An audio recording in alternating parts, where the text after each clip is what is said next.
poke. I need something that has a lot of opposition to this lineup. Gwen, I think, is a great answer into this too, because you can flex Gwen to CP. You can get her onto a weapon, whatever it makes sense. We see the Ozo come through.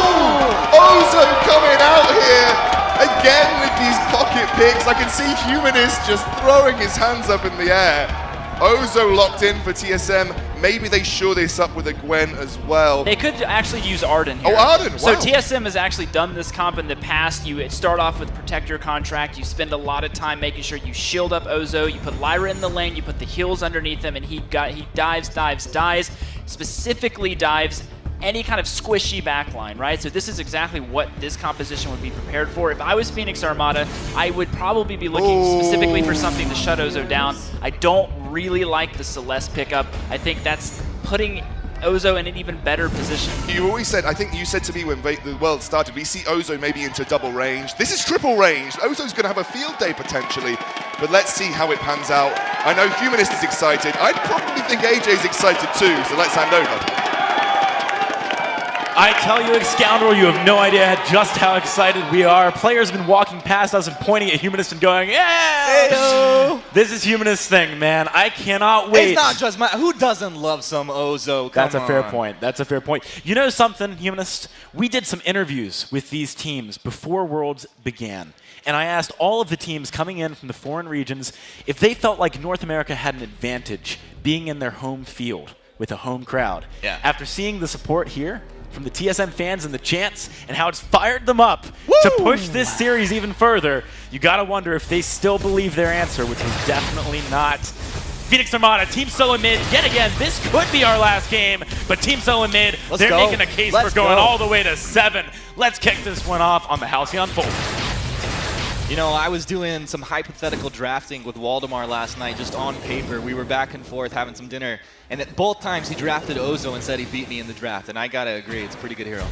All right, well, we see Ozo going in right now, 2 versus 3. Team SoloMid, are they going too aggressive here? Best Chuck making his way down from lane is going to deter Phoenix just for a little bit from committing to this fight.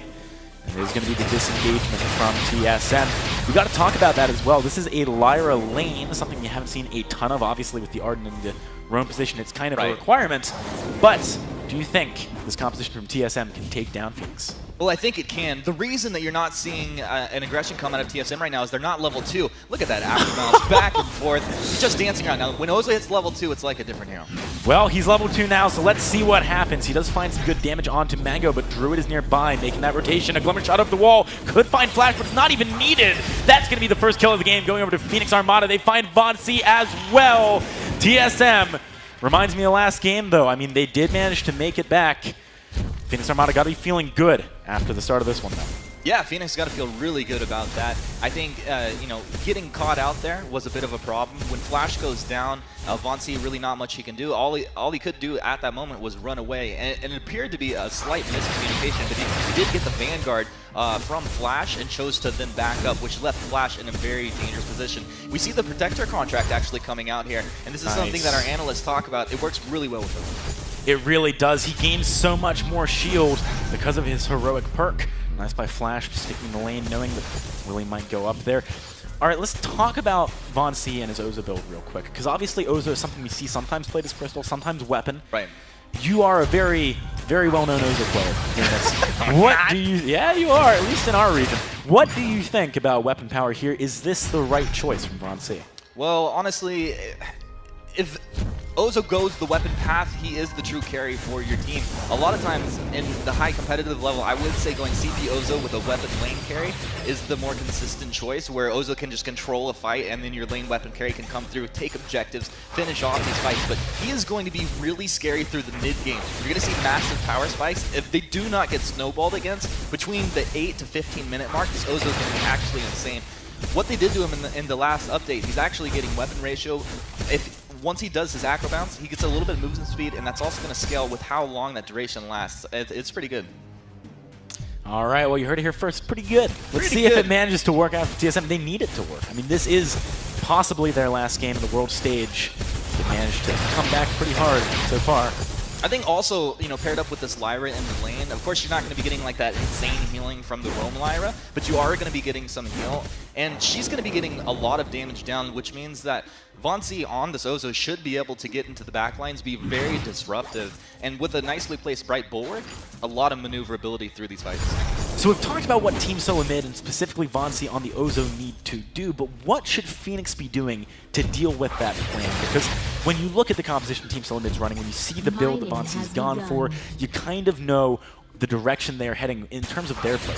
They have an advantage when it comes to range. I mean, you look at all the heroes that Phoenix have drafted up, they have immense poke coming out. So if they can keep at range, they're going to win these fights. But when the gap is closed, that's where it's really going to start to hurt for them. Vainglory tries to go in there onto Willie. I'm sure he would have liked the opportunity to maybe hacker bounce onto Druid. Did not find it. Willie doing some good damage even on that roam Adagio just because of the buff potential early on in the game. You can see how much damage on the turret Phoenix has already managed to accrue as well. They're pushing very aggressively to start things off. Well, Lyra also, this is not an early game carry out of the lane. She really comes behind the later you get there. A lot of damage coming out. Flash X got to be careful. Vainglory and Bestchuck also getting chunked down. This could be turret, and it is turret for Phoenix Armada. Very fast. Druid wanted more, but TSM backing away safely. I feel like maybe TSM should have backed away sooner, actually, because they're going to lose their backs as well now. If they just conceded the turret, maybe contested the backs, could have been a better situation. Yeah, I think that's potentially a decent call there. And right now they're just going to have to deal with the fact that they're not going to be getting this. Also, you know, Phoenix getting the regen off of this, they're just going to be able to apply more pressure. Ooh. If they want to hang around, they're going to be able to get a lot done. That's the Fountain, the Sorrow Blade completed on Frostburn, a lot of power spikes here, very early. Yeah, we do have alternating current for Bestchuck, which again, it's kind of like a different hero as soon as a carry Lyra gets that, because your basic attacks really start to ramp up on damage because of that heroic perk. But yeah, at the same time, with these minion candies, with the Frostburn, with the Sorrow Blade, I can't help but feel like Phoenix is just gearing up for as much push as possible and as much safety while doing it as possible. You know what it looks like, Jackson? They have an engagement. No, it's not going to happen. Now, Vainglory appears to be going into a build that I've only theory crafted that I've never actually played. He's putting more points into his 3-ring circus right now, which actually gives you a bit of weapon damage when you do proc that. And if he builds into Tyrant's Monocle, that will be able to take advantage of that little bit of extra weapon damage coming out, and he's just going to be critting through that. We'll see if that's what he does decide to complete. So you have theory crafted about this, so you've thought that maybe it would work. I've thought about it, but it's not a route that I've actually taken. I'm curious to see how it works out. All right, well, we'll have to find out. Vainglory is starting to move up kind of aggressively. He's not level 6 yet. No Bangarang available. Willie could be the first target. That's going to be the verse. It stunned 3 people! Phoenix Armada! What a team fight. Kestrel with the double kill. That was massive for their early game lead. Yeah, things kind of falling apart there for Team SoloMid. It's like every stun in the book just landed on top of Flash and Vainglory as they look to get into the backlines there. It's going to be really tough. Vainglory, he wants to get onto the Celeste in the backline, but he's just not able to get there with those stuns landing. All right, well, with another minion candy and another push, Phoenix Armada pick up their second turret of the game only 7 minutes in. They're at 17,000 gold to the 13 of Team SoloMid. We've got control of the map. So long as they keep laying down vision, we're in the position we've seen quite a few times from teams against Phoenix, where they're just on the back foot to such a high degree. Yeah, they're on the back foot. But, you know, similarly to how we've seen Phoenix on the back foot, and then they just dial it up, they ramp up that aggression as you get into that mid portion of the game.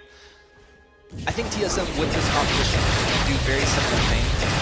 It's all about mobility, and it's all about Bestchuck as well. Bestchuck really needs to feel that he can get the damage down in and through these fights before they actually fully commit here.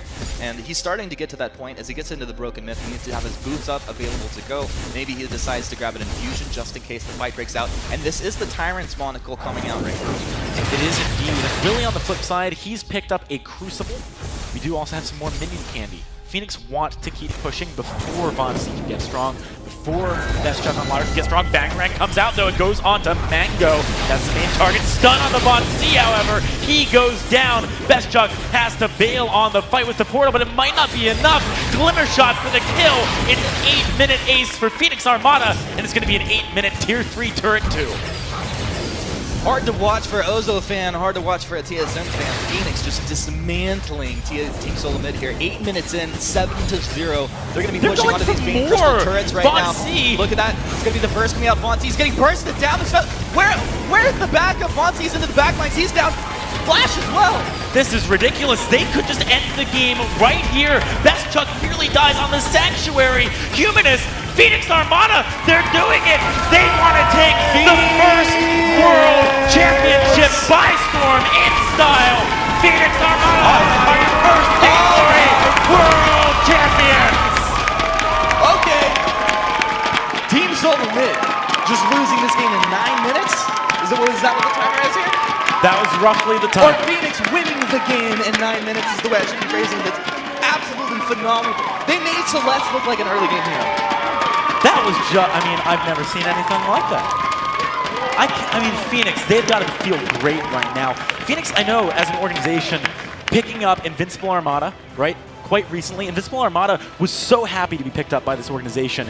Phoenix, a big name in the Vainglory community, one of the organizations that's been grassroots. Right. And they've managed to make it to first place at the first Vainglory World Championship. Well, I'm stoked for these guys. Congratulations, Phoenix. Feels good. And for TSM, look, they really did put up a good fight. Maybe not in that last game, but in the series as a whole. And when you see something like what Phoenix just did, you can't help but sit back in awe. That was just an incredible performance. It was absolutely beautiful to watch. Multiple games from Phoenix all through this whole weekend. They've showed us things that we hadn't seen from any other team.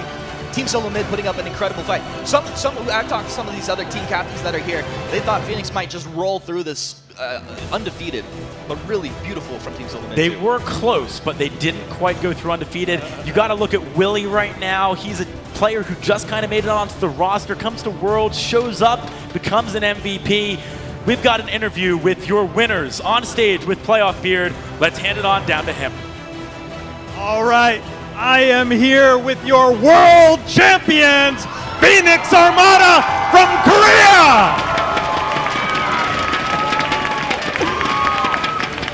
Druid, first to you, taking the first ever world championship, bringing it to Korea for Phoenix Armada. How does it feel? 역사상 처음으로 이 세계 챔피언십에서 상을 타가지고 한국으로 피닉스 알마다 이름으로 오는 거 기분 어떠세요? 정말 말로 표현할 수 없을 정도로 정말 좋고요. 제가 VAPL 이 시즌 때 준우승을 했잖아요. 그때 기분을 정말 말로 표현할 수 없었거든요. 그 기분을 절대 느끼지 않기 위해서 이번에 정말 최선을 다해서 열심히 했습니다. As you all know, we took a second place once before at the VGL1. That was a great feeling. But this feeling today is just indescribable, and I will never forget these feelings. How did it feel to see TSM, they play the pedal, and then they play the Ozo, some surprises that you would have to adapt to later in this series? They played pedal and Ozo. How did you adapt? 오조에서 패를 플레이를 했는데 어떻게 해서 적응을 하셨어요? 오조에서 패를 플레이를 하셨는데 적응을 어떻게 하셨느냐고 나중에 TSM하고 같이 패를 플레이. What does the pedal play mean? The TSM played pedal. Yeah. TSM이 패를 플레이를 했는데 어떻게 적응을 하셨습니까? 나중에. 페탈 플레이 때는 사실 엄청 탁합해가지고 카운터가 나와가지고 많이 당황했었는데 그래서 쉽게 게임이 진 것 같고 오조가 나왔을 때는 셀레스트를 하면은 저희가 받아치기가 되게 좋은 조합이어가지고 무조건 잘 받아치면 이길 수 있다 생각한 것 같아요. It was really difficult, but once Ozo came in, our team just collaborated so wonderfully, and we just wanted to react to them, and that made it work. Let's bring your teammate over here for a moment. Get a chance to ask you a question as well. Willie, oh my goodness, he played so well throughout this tournament. I have to ask you, is this the beginning of the Korean takeover of Vainglory esports? 지금 이 순간부터 Vainglory esport에 한국인이 지금 아주 테이크오버를 할 것입니까? 이 순간부터? 그럴 것 같아요. 한국인들이 다 우승할 것 같아요. I believe so. I think the Koreans are taking it over. And Druid, come back over here 1 second now. Is there anything you would like to say to all of your Phoenix Armada fans back in Korea? 한국에 있는 피닉스 알마다 팬들에게 하고 싶은 말씀이 뭡니까? 저희가 4강을 시작할 때 한국이 새벽 시간이었거든요. 새벽 4시쯤 되는데 그때부터 자지 않고 정말 열심히 응원해주신 팬 여러분들께 감사하다는 말씀드리고 싶습니다. When we began the game 4, it was 4 a.m. in Korea. And I know the fans who are watching us and supporting us, and I am really grateful to them. Thank you all.